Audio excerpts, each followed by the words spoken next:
welcome to the Paper Snob. This is Tara. Today I'm going to be working on Tool Time Tuesdays. This is a month-long hop that is hosted by Jeannie Linguini. She has a Facebook community group called In the Girl Cave. I think that's the correct name. I will have all of that linked below. This hop, as I said, is a yearly hop. We do a different tool each month of the year. For the month of July, our tool is digital die cutting machines, such as a Cameo, a Brother Scan and Cut, or a Cricut. I personally own a Cameo, and this isn't a little used tool in my scrapbook space. It is a well used tool in my scrapbook space. I think I have used it on for this layout, and goodness.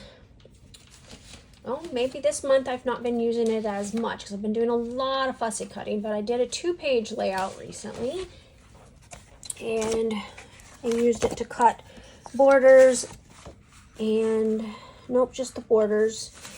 I've also used it for this particular layout. So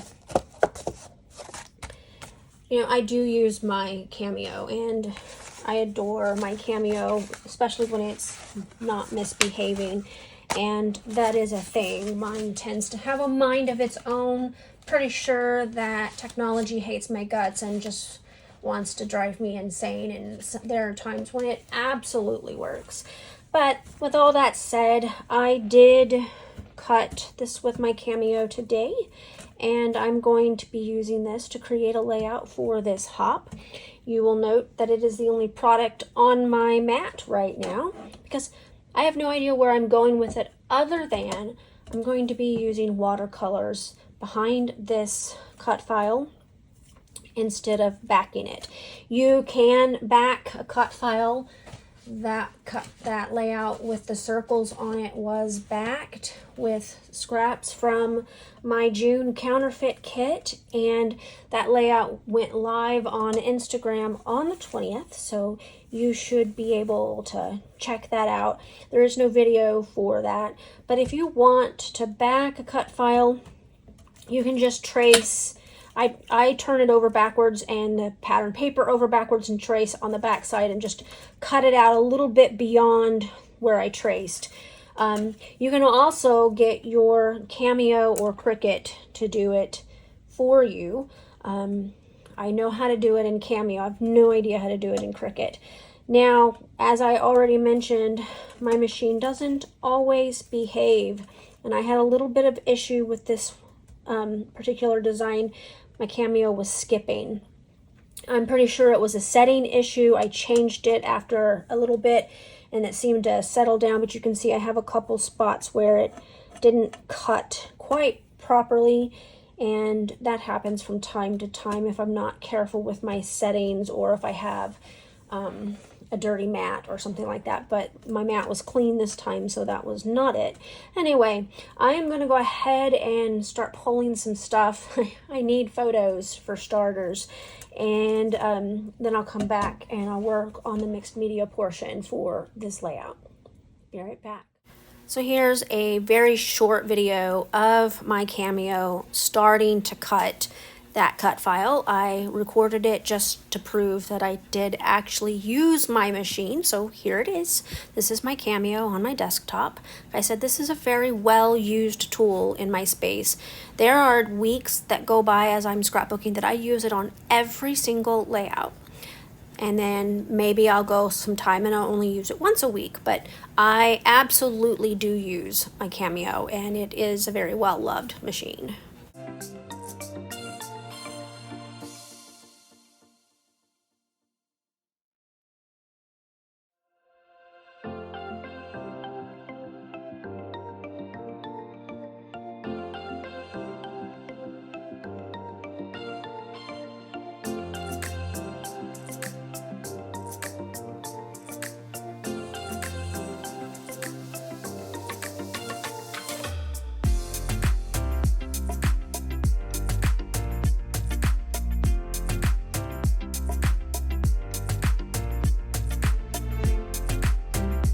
So remember, I said that I wasn't going to back this cut file. Instead, I was going to use some watercolors. These are brand new watercolors. I had put them in my little tin several days ago and thought that they were fully dry. My little palettes are not dry, but I'm going to use them anyway. And I'm going to just do some ink smushing with packaging. I am adding water to my Vicki Boutin Foundations pattern or paper, and then I'm just going to start adding some color. This is going to be very subtle. I didn't choose super bright colors because I'm going to be adding some gold texture paste as well, and I didn't want to overwhelm the colors that I put on there. I just kind of wanted it to give it a little bit of color and just have some of that gold popping through as well. Normally when I'm switching colors on a background like this, I will not use the same piece of packaging, but I chose to wipe off this packaging and my glass media mat as I went along and just change colors in that fashion, and I used a paper towel to wipe off my brush. As I already said, I discovered that my watercolors weren't fully dry, which was kind of annoying because they've been out waiting, and so after this video I have put them on a shelf wide open, and I'm hoping that they will fully dry before the next time I decide to pull them out and use them. These are watercolors that I purchased in tubes from Amazon and an empty paint palette, and then I squeezed each color into the little square, and then you can see that I labeled the palette with the color that was in the tube so that when I go to refill them, I know which tube to grab. I have other liquid watercolors in a tube, and those I actually just put on an open paint palette, and I still have those and I pull them out once in a while, but I really wanted some more colors. So here's the next step that I'm going to do. This is where I'm bringing in this, I call it gold. I don't think that's the color that the little tube says it is. That is some Vicki Boutin texture paste that I purchased from Peachy Cheap. Comes in a package of I think 6, and they're really tiny jars, so every time I use them I find, oh no, I'm gonna run out of this really fast, and maybe that's a good thing since there's such a huge problem with product like this drying up. I do put the press and seal over the container before I screw the lid back on, and that does seem to help it drying out as quickly. And as I mentioned, I'm just going to add a little bit of this onto this background that I have created and allowed to dry off camera. And I'm just going to add some more of these stars. Now, note that I am still going to be putting that cut file over the top, and I'm adding color behind the cut file with watercolor and texture paste rather than backing that cut file. You might say that that is a harder way than backing a cut file. To me, it just felt like a more natural way. Now, because this stencil has a lot of larger stars and I'm really only looking for smaller stars, I'm going to be moving the stencil around a little bit. And yes, I am using washi to tape it down because I tried to do it without taping it down and my stencil moved, and I didn't really care for that. You will also notice that I'm going to end up with a couple spaces where there's not going to be any gold, and that's okay because that is where my photo is going to end up.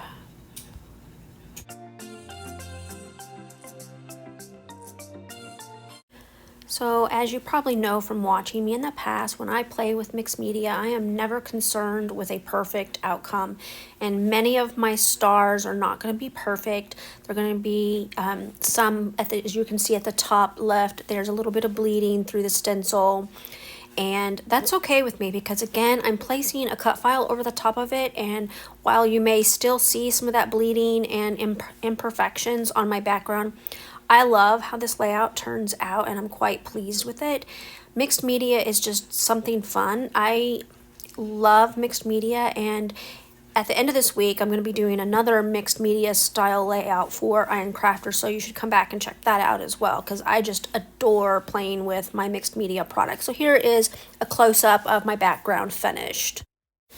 So I did finally decide on product to use for this layout. I pulled out product from my July counterfeit kit, and I'm going to be using embellishments from that kit. There is going to be no pattern paper on this kit at all. I cut stars out of the pocket cards that I had in my July counterfeit kit with some steel rule dies that I have and my Big Shot. That is just one of the ways that I am trying to use up any pocket cards that I have in my stash. Pocket cards are not my thing, and I avoid using them as much as possible.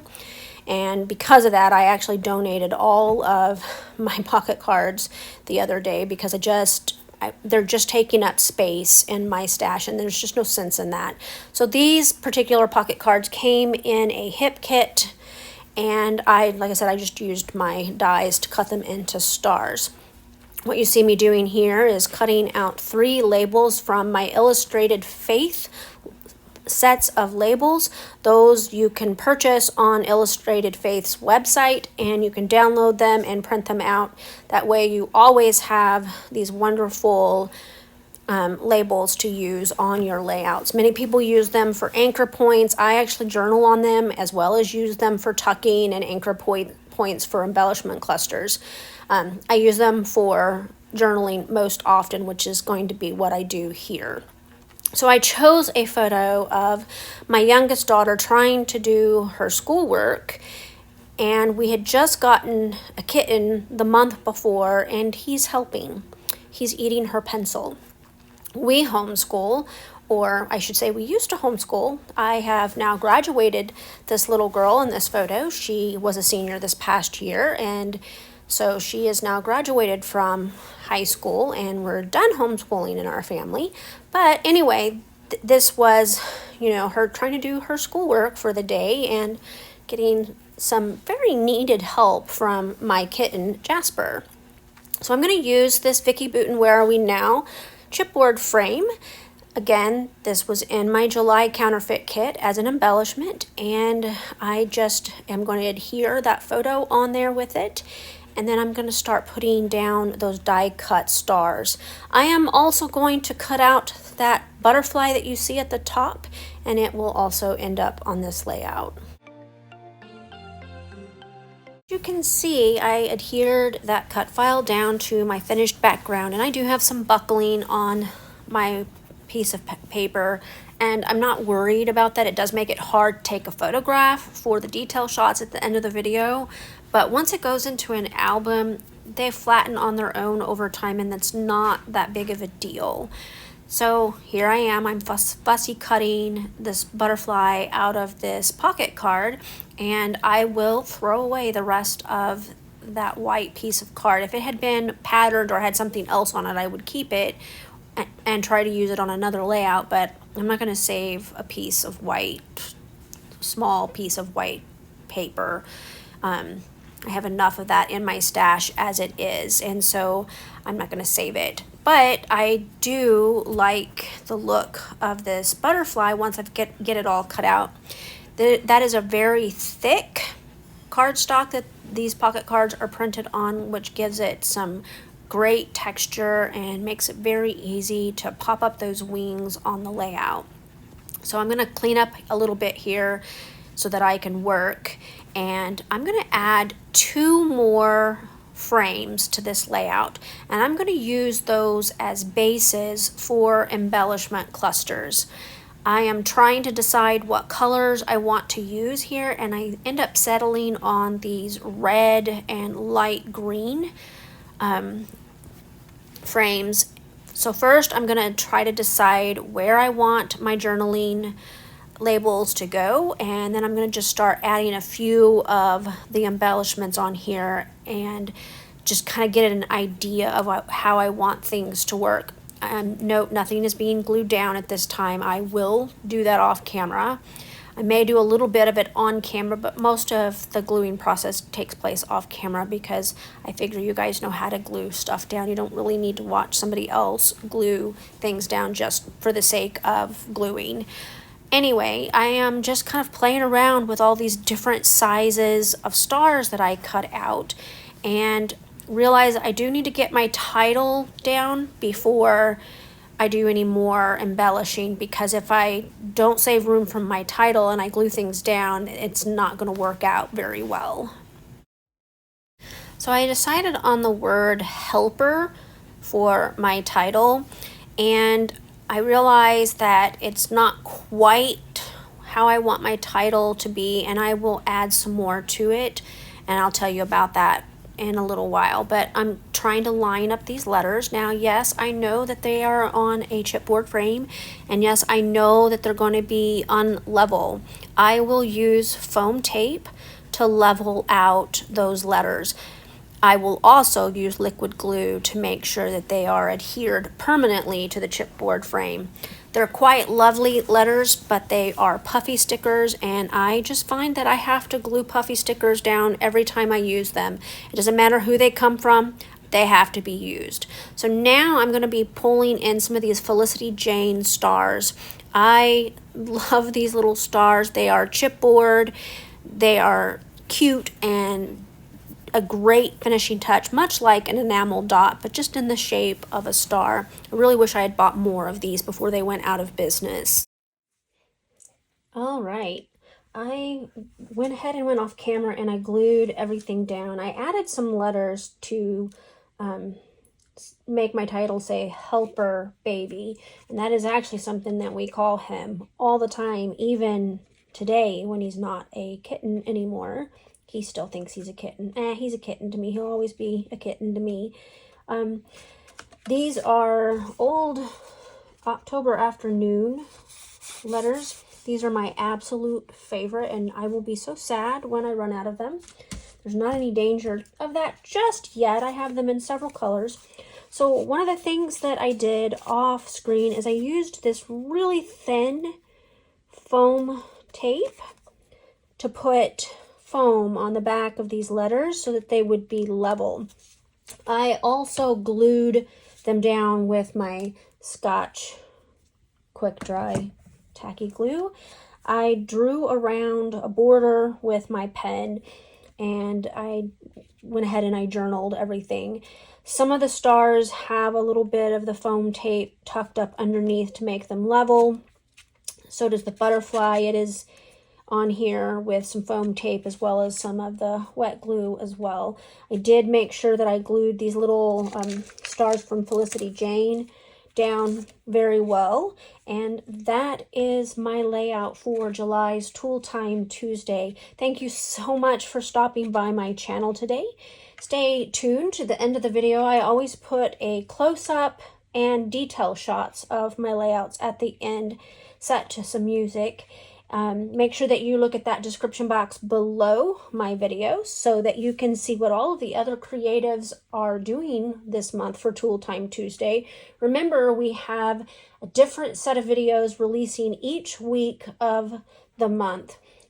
If there's a fifth week, there aren't usually any videos being released. We get them done in the first 4 weeks. Week 1 has our fearless leader. She gives an introduction to what the tool is this month and creates her own layout. But weeks 2, 3, and 4, the rest of us jump in, and there's a little mini hop. There is no playlist for this, but those links are below, and just make sure you go check out their channel and look for Tool Time Tuesday. You have a great rest of your afternoon. Bye.